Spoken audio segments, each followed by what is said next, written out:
In today's video, I'm going to teach you how to add a header image to your Google form.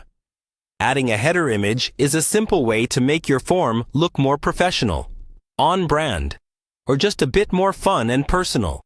It can help your form stand out, give people context about what the form is for, and create a better first impression when they open it. First, open your web browser and go to Google Forms. You can do this either by searching for Google Forms or by going through your Google Drive and creating a new form from there.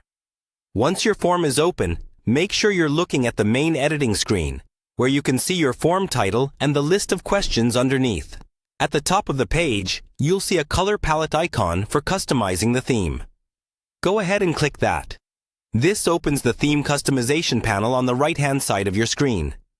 Here you'll see options to change the theme color, background color, and font style. What we're interested in is the header section. In the header area, click on the button that says Choose Image or Header Image, depending on your version. This will open a window where you can pick an image.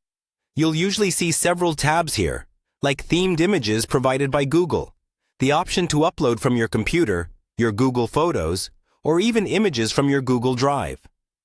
If you just want something quick and simple, you can select one of the preset themes. These are already sized correctly, so they'll fit nicely at the top of your form. Just click on one you like, then hit Insert. If you want to use your own image, switch to the Upload tab. Then either drag and drop an image file into the box or click to browse your computer and select it. After you choose your image, Google Forms might prompt you to crop it. Use the cropping box to focus on the important part of your image. Then confirm. In a moment, you'll see your header update at the top of the form. Take a second to scroll and check that your header looks good and that the colors of your form work well with it.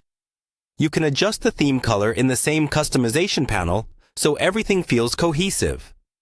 Once you're happy with how it looks, that's it. Your header image is now added, and anyone who opens your form will see it right away.